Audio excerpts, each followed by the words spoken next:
সপ্তাহ ঘুরতে না ঘুরতেই অন্তর্বর্তী সরকারে পরিবর্তন। স্বরাষ্ট্র মন্ত্রণালয়ের দায়িত্ব থেকে সরানো হলো সাখাওয়াত হোসেনকে।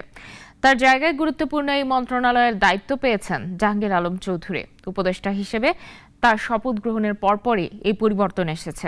কিন্তু কেন সরতে হলো সাখাওয়াত হোসেনকে, বিস্তারিত জানাচ্ছেন জয়ন্ত কর্মকার।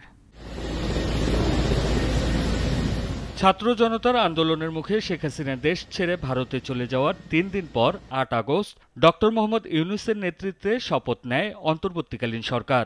নতুন সরকারে স্বরাষ্ট্র উপদেষ্টার দায়িত্ব পান সাবেক সেনা কর্মকর্তা অবসরপ্রাপ্ত brigadier general M Sakhawat Hossain. দেশে যখন আন্দোলনকারীদের ক্ষোভের কেন্দ্রে আওয়ামী লীগ, তখন এই বিষয়ে গত ১২ আগস্ট উপদেষ্টা সাখাওয়াত হোসেনের প্রতিক্রিয়া জানতে চান সাংবাদিকরা। সে সময় তিনি বলেন, বাংলাদেশের রাজনীতি হচ্ছে চাটুকারদের রাজনীতি। কোনো পলিটিশিয়ান তৈরি করা হয়নি, চাটুকার তৈরি করা হয়েছে। চাটুকারদের দল নিয়ে রাজনীতি করা যায় না বলেও মন্তব্য করেন তিনি। সেই দল এরকমভাবে ভেঙে পড়ে যাবে যে লোকে এখন লুকিয়ে লুকিয়ে বেড়াচ্ছে, আবার পেলে না কি জানি হয়। আওয়ামী লীগকে নতুন মুখ নিয়ে দল গোছানোর পরামর্শও দেন তিনি। বলেন, এমন কিছু করবেন না যাতে আপনাদের জীবন বিপন্ন হয়।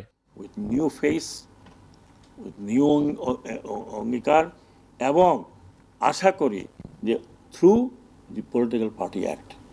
শপথ নেয়ার পরদিন আরেক বক্তব্যের জন্য সমালোচনায় পড়েছিলেন সাখাওয়াত হোসেন। তিনি বলেছিলেন, চাটুকারিতা করলে মিডিয়া বন্ধ করে দেয়া হবে।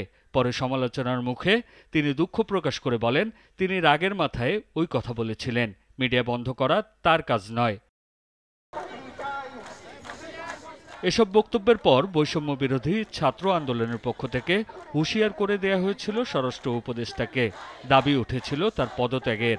এই দাবিতে মিছিল করেছে বিএনপিও। অবশেষে স্বরাষ্ট্র মন্ত্রণালয়ের দায়িত্ব ছাড়তেই হলো সাখাওয়াত হোসেনকে। তাকে এখন দেয়া হয়েছে বস্ত্র ও পাট মন্ত্রণালয়ের দায়িত্ব। আর নতুন স্বরাষ্ট্র উপদেষ্টা অবসরপ্রাপ্ত লেফটেন্যান্ট জেনারেল জাহাঙ্গীর আলম চৌধুরী। জয়ন্ত কর্মকার, নাগরিক। ২৫০টিরও বেশি ডিজাইন অপশন নিয়ে ওয়ালটন স্মার্ট ফ্রিজ, বোঝে আপনার প্রয়োজন।